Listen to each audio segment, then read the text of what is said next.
Kev. I joined the British Army in 1999. I served 5 years.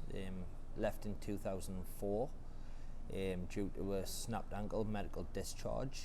My 5 years army career, I spent luckily 3 in Germany, where I was promoted and sent back to the UK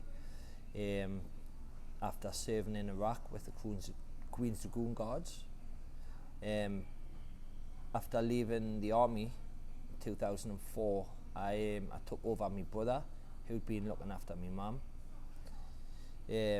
While I was serving, my mum had a brain hemorrhage, stroke. She was epileptic, and she was diagnosed with chronic COPD. So I took over him because he'd been looking after her for years. During them years, I also tried to raise my children and try to gain as much employment as I could. I was finding everything totally difficult. I couldn't settle in a job. I was completely lost.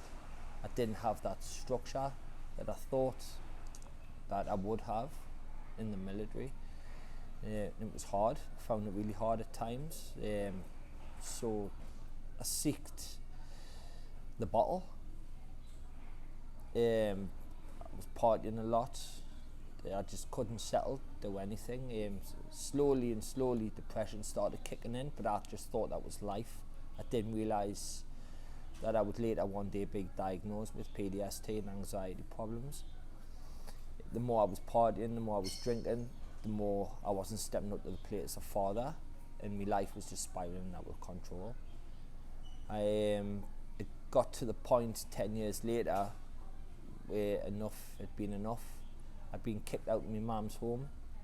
I'd been kicked out of my ex-partner's home, so I wasn't living with my kids. I was finding it difficult to see my kids as much as I possibly could, and that hurt the most.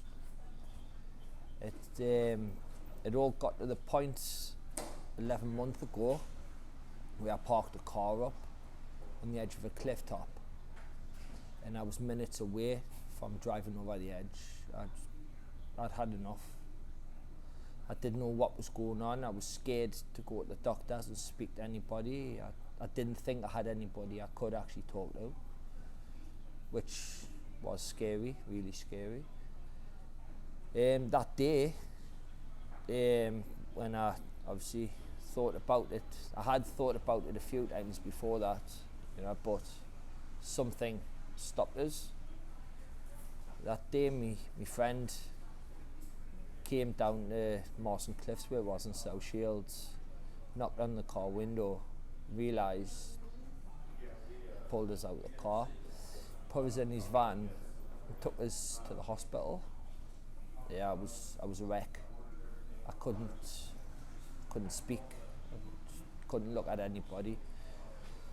So I went to hospital. Luckily, the doctor was a reservist, military reservist. And after I spoke to someone from the community mental health team, they had a meeting while I was in the waiting room, and a place called the Beacon was mentioned, which is a veterans centre in North Yorkshire, Carrick Garrison. So I was asked if I wanted to go there. I don't think I was given much of a choice, but they asked us, and I agreed. I finally put my hand up and I says, listen here, I don't think I'm well. There's something that's been like this for years, up and down, waking up in the middle of the night, sweating, getting up in the morning, not knowing what day I'm going to have. If I had a good day, I always knew that there was something bad going to follow, and I was sick of feeling like that. So I thought, listen, I need to see someone. I do need some help. So I went to the Beacon. I was transported to the Beacon, which is a 31-man self-contained accommodation for veterans in Carrick Garrison.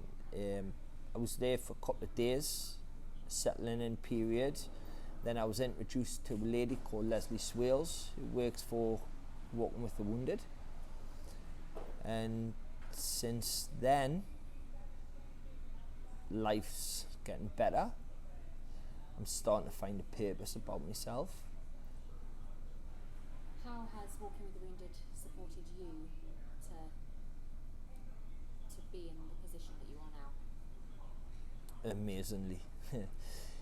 From day one of us being introduced to the charity and sitting down and talking to Leslie and finding out everything that the charity does, I've been helped go through my first ever therapy sessions, which is absolutely amazing. My anxiety levels were going down. I was starting to wake up in the morning. I was starting to look forward to the days ahead, and they've helped us with courses such as regaining my security qualifications. I've done first aid courses, customer service courses, and the courses that they're helping us with and getting financed with is courses that I actually need for the security work that I finally want to go into. So has Walking with the Wounded made you feel that you can get a job again, that you can regain that independence that you had? Oh yeah, definitely. Yes, yeah. Like I say, they're helping us with the therapy, which is helping me gain more confidence. It's bringing my anxiety down, you know. There's times where I've had to stand in front of a camera in front of 60, 70, 80 people, and I never thought I could even walk into a room with that many people, you know. How do you feel being on the Walk of America mentally? Has the walk helped Mentally, you with your mental health, the walking and the routine and being it's totally refreshed us. It's been absolutely amazing. Like on a personal level, it's been absolutely immense for me. I'm waking up and I'm looking forward to the next day, despite whatever the weather pattern's going to be, despite how many miles we're going to walk. Now I'm looking forward to each and every day. I'm with a team that I consider family, and I've never had a family for years, you know. There's only me and obviously my children. So that's all that I have in my family. And everything from the team to the staff, no matter who, if ever I'm waking up and I'm having a bad day, I can go to them, I can talk to them. Even if they're having a bad day, they'll still answer, they'll still be there for you, you know. And I hope that they think the same for me. If they're having a bad day, I hope that they think they can come to me, you know. And what would your advice be to a veteran who needed help and they hadn't got it yet? Don't be afraid to ask. Do not be afraid, because like myself, I'm a prime example. It could lead to bigger life-ending situations, you know. It's scary. It is scary when you're thinking, listen, fair enough. When you're sitting there at that final moment, it's horrible. Everything goes in front of you. You need to stand up and say, listen, there's something not right. I do need help, and I need it quick.